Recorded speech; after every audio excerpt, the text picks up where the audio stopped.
नमस्कार दोस्तों, इजराइल के प्रधानमंत्री बेंजामिन नेतन्याहू ने प्रधानमंत्री नरेंद्र मोदी को एक पत्र लिखा है और इजराइल की मदद करने को कहा है। इजराइल की मदद क्यों करने को कहा है ये मैं आपको बताता हूं। दरअसल इजराइल के खिलाफ एक फैसला आया है इंटरनेशनल क्रिमिनल कोर्ट में। आईसीसी ने एक फैसला सुनाया है। इजराइल से लगी सीमाओं में जो फिलिस्तीनी इलाके हैं उसके खिलाफ एक फैसला सुनाया गया है जो इजराइल के खिलाफ है, और फिलिस्तीनी इलाकों को लेकर इस कोर्ट में सुनवाई हुई थी जिसमें इजराइल के खिलाफ फैसला दिया गया है। अब इजराइल क्या चाहता है? इजराइल ये चाहता है कि भारत इस मामले में इजराइल के पक्ष में खड़ा हो और इजराइल के पक्ष में वोट दे। लेकिन भारत ने यह साफ कर दिया है, कूटनीतिक जरिए से यह साफ कर दिया है, क्योंकि भारत रोम संविधि का हिस्सा है ही नहीं, तो वो इस मामले पर कोई प्रतिक्रिया नहीं देगा। कोर्ट के किसी भी फैसले पर वो अपना दखल नहीं देगा, ना ही इस पर कोई प्रतिक्रिया देगा, क्योंकि भारत पहले से ही ये साफ कर चुका है कि जब भी इस इंटरनेशनल क्रिमिनल कोर्ट का जब गठन हो रहा था उसको लेकर भी भारत ने बहुत ज़्यादा उसमें इंटरेस्ट इसलिए नहीं लिया था क्योंकि भारत को पता है एक तरीके से हम अगर बहुत ज़्यादा इस मामले में इन्वॉल्व हो जाएंगे और इसके गठन में हम इन्वॉल्व होकर अपने आप को भी इसमें एक पक्ष बना लेंगे तो होगा क्या कि फिर हमारे जो कश्मीर वाला जो मसला चल रहा है और भी जो आंतरिक मसले हैं उसको लेकर भी फिर ये कोर्ट फैसला सुनाएगा और फिर हमें वो मानना पड़ेगा।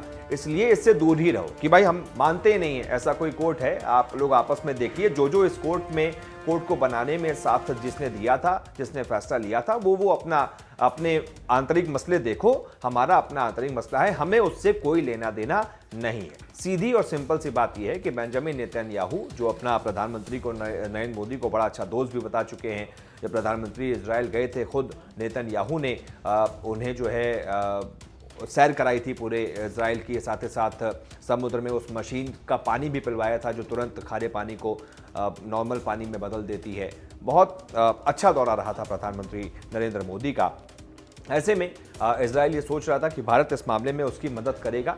बाकायदा द इंडियन एक्सप्रेस अंग्रेजी अखबार ने इस बारे में पूरा आर्टिकल छापा है और इजराइल ने आईसीसी का फैसला आने के 2 दिन बाद ही भारत को पत्र लिखा था, ये इसमें लिखा गया है। साथ ही बताया गया है कि अभी तक भारत की तरफ से इस संबंध में कोई जवाब नहीं दिया गया है और सूत्रों ने बताया कि भारत ने कूटनीतिक माध्यमों के जरिए ये साफ कर दिया इजराइल को कि कोर्ट के आदेश और फैसले पर कोई प्रतिक्रिया वो देना नहीं चाहता, क्योंकि वो रोम संविधि का हिस्सा है नहीं।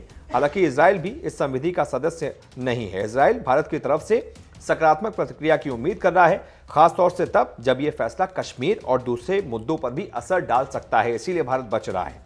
इजराइल ने लिखा है कि हमारी आंख बंद कर लेने का मतलब यह नहीं है कि कोर्ट है ही नहीं।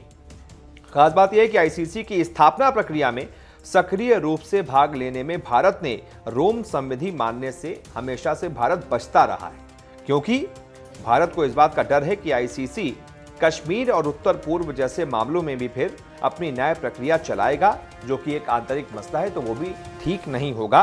इसलिए भाई इस पचड़े में पड़ो ही मत।